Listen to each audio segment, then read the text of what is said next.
If, like me, you spend a fair bit of time on the internet, you've probably heard about Loab in the past few weeks. If you haven't, I'll fill you in, on the condition that once you know who she is, you do not go looking for her. If you think you'll be tempted, if you're brave enough and stupid enough to do something that you've been warned against, please, do me a favor and click away from this now. Don't keep listening. The story of Loab begins with a Twitter user who was asking an AI to create art. It's a pretty common thing to do now, just for fun or as an inspiration for an art prompt. I am a digital artist myself, and I often use AI to create weird, creepy, or otherwise out there images to base my painting off. Anyway, this particular Twitter user, who goes by the username Supercomposite, decided to ask the AI to create art that was the exact opposite of Marlon Brando. It's pretty easy to ask an AI to create the opposite of something. If you know how, you type in a negative prompt, and the AI creates art that it determines to be the opposite of whatever your prompt was. In this case, Supercomposite asked for the polar opposite of Marlon Brando, and they got a picture that contained the seemingly random phrase, Digita PNT-ICS. The user copied the phrase, plugged it into the AI generator as another negative prompt, and waited to see what would happen. What happened, to the user's surprise, was a digital painting of a woman. She seemed to have bloody cheeks and a 1,000-yard stare. Random text in the image spelled out Loab. This is how Loab was given her name. Supercomposite again and again submitted the same prompt into the AI. Again and again, the AI produced different pictures of the same woman. The resulting art from a nonsense phrase prompt should have been random, but instead, Loab appeared, time after time. I spend a lot of time trawling through Twitter, so I watched a lot of these updates as they happened. I'll admit, I was intrigued. I love the creepy and macabre, and these pictures of Loab drew me right in. Next, the Twitter user decided to ask the AI tool to combine two images. One image was of Loab, and the other was artwork that showed several angles surrounding a tunnel made of glass. Like typical AI-generated art, it's abstract and hard to describe, but it shows demonic faces. Demonic, or dying, children, and a general theme of blood coming from the face and eyes. The Twitter user kept generating images. Time after time, combining an image of Loab with any other image would create horrific, grotesque art. It didn't matter if the image was of a bumblebee, Kirby, or characters from the movie Avatar. The result was always horrendous images of people being ripped apart, children dying, and people screaming. In every image, the facial features were obviously Loab. Like a virus, Loab corrupted everything she touched and made it like she was. Terrifying. Some of the worst images are not available online, as the Twitter user described them as borderline snuff. These were images of children screaming as they died. Morbidly fascinated, the Twitter user decided to combine Loab with more than 3 images at once, deliberately choosing a wide range of AI prompts that should have been able to make Loab disappear from the results. Sometimes it seemed like it was working, and then several generations later, Loab would reappear. As terrifying things on the internet often do, these pictures of Loab went viral. I was creeped out, but I spent enough time online that it's hard to properly scare me. Having worked with AI for so long, I couldn't wrap my head around how an AI tool could latch on to the fictional figure of a woman so well. It seemed like the AI had an understanding that Loab would make a situation macabre and bloody, and that no matter what horrors were going on in the background, Loab had to be recognizable as a woman standing in the middle of it all. I think you already know what I did next. I shouldn't have, but hey, I can't help being an idiot who loves creepy stuff. It reminded me of the original creepypastas I used to read back in the day. You know, the forbidden episodes of SpongeBob, the Russian sleep experiment, all that good stuff. The Twitter user had laid it out pretty clearly in their Twitter thread, so I just copied them. Same prompt, same negative weighting, blah blah blah. And there she was. Loab, in all her horrifying glory. I couldn't tell if she had some sort of skin disease like rosacea, or if her face was actually bleeding. Her cheeks seemed lumpy and swollen, not like acne, but like she had some kind of ye old plague. Her hair was long and seemed relatively normal, although what I determined to be red highlights may have actually been blood.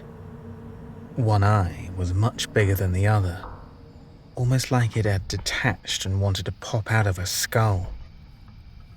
Did I accept this as a win and stop there?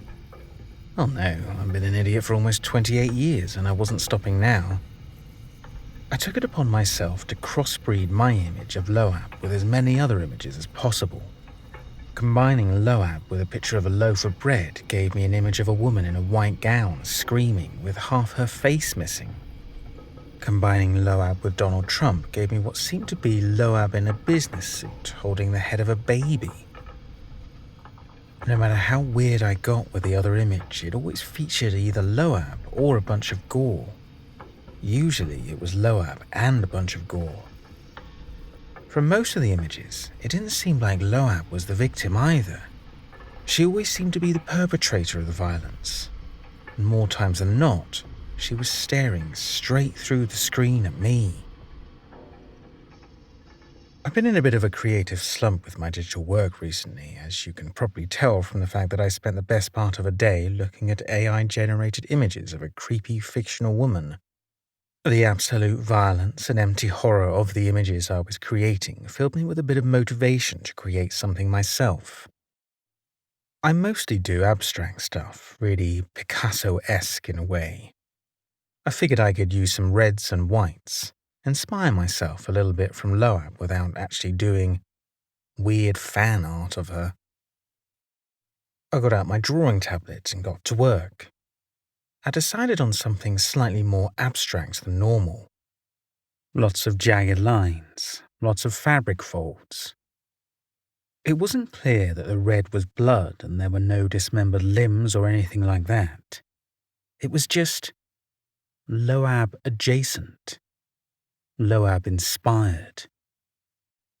I thought that maybe if I was happy with the result, I would title it Loab before I put it up for sale, and maybe the internet's interest in Loab would generate me a few more sales.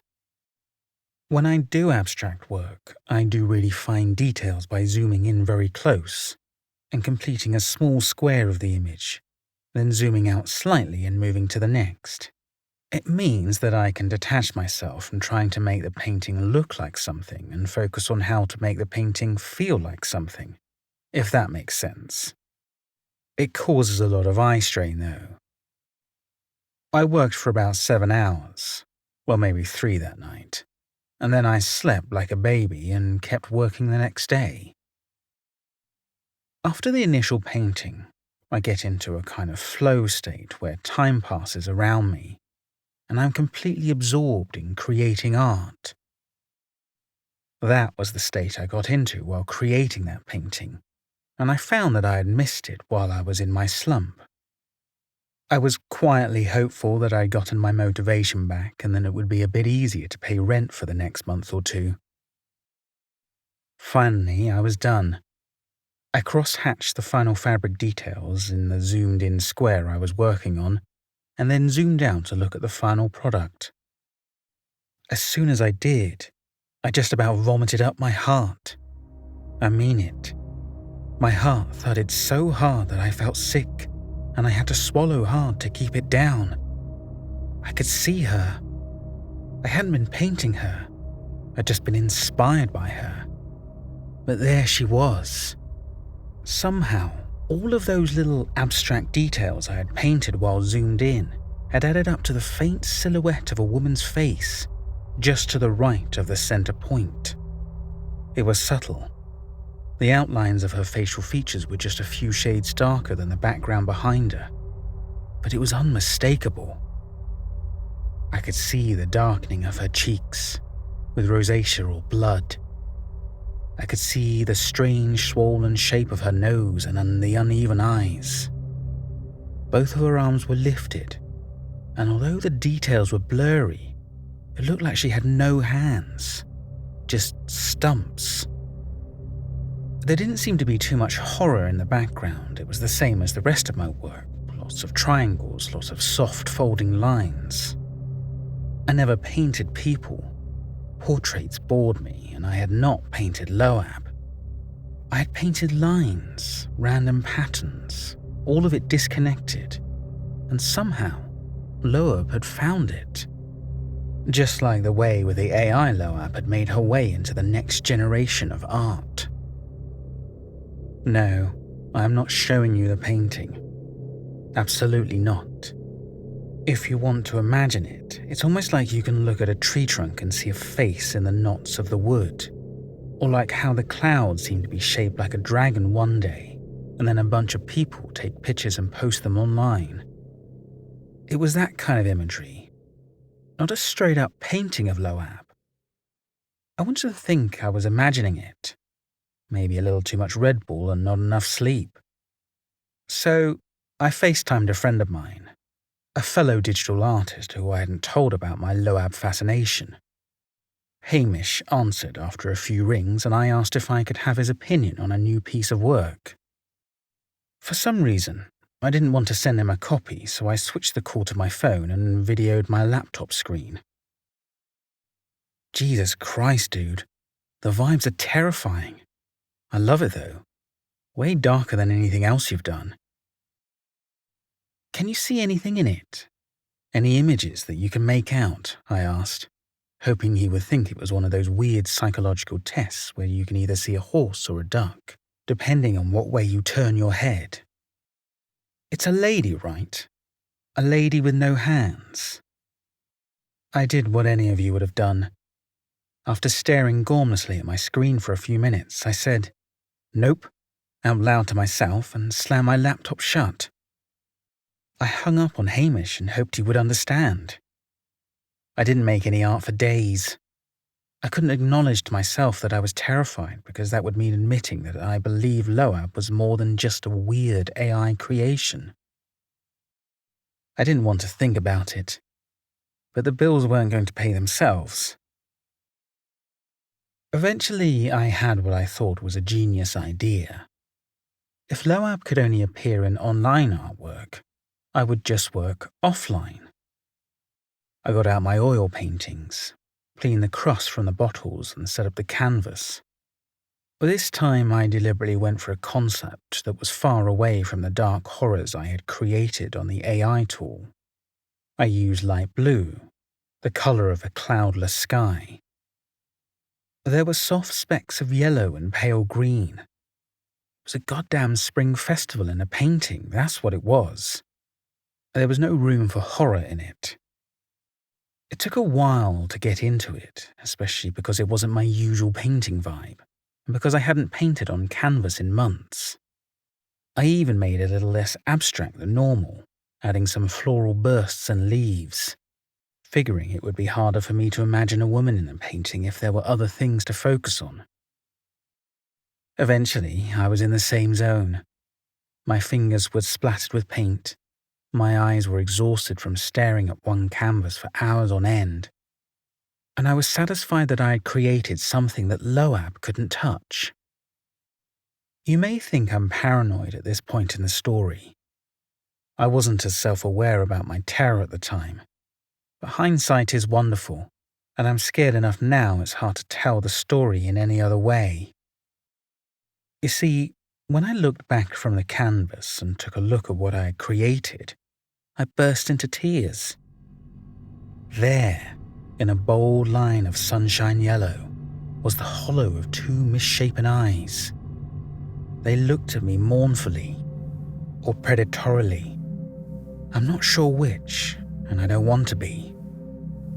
There was the shape of something held in the air to the left of the eyes, and even though I can't tell what it was, I know from the shape of the mouth that it was screaming. I realized then that I had made an even more terrible mistake. In the Twitter thread, they compared Loab to a virus, a form of art that is dominant over other forms of art, gradually corrupting everything she touches. Loab made any digital image into a picture of horror and grief, and that's how a virus survives. It changes the DNA of its host so that it is a more comfortable place for the virus to live, and then it multiplies. That's what Loab was doing online. Multiplying, finding new hosts, finding new images to live in and corrupt with pictures of blood and gore. And what had I done? I'd given her a new host, like I'd wrapped it with a shiny ribbon and presented it to her as a gift. Loab was no longer limited to infecting AI images. I'd taken her offline. I'd shown her how to corrupt paintbrush strokes until she stood on the canvas, staring back at me. I haven't painted since. I've taken up a job as an Uber driver and I don't care about the smaller paychecks. I've got a theory, and I'm not willing to test it further. I think that just like a virus, with every new piece of art she infects, Loab gets stronger. Don't feed her by creating her with AI. Don't give her new hosts by combining her with other images. She'll get even smarter. She'll learn how to infect whatever she wants. My fingers itch with the urge to pick up a pen and draw, but I know what I'll see. Don't go looking for Loab. But remember, she might be looking for you. Thank you for taking the time to watch this video. I know there is a ton of content out there, and I'm sincerely appreciative for you watching this right through to the end. If you enjoyed it, please go ahead and hit the like button. And if you don't already, go ahead and subscribe to my channel and select the notification bell so you don't miss out on any of my future uploads. Also, please leave a comment on this video and let me know what you thought of it. Comments really help with the YouTube algorithm and will really help my channel to grow.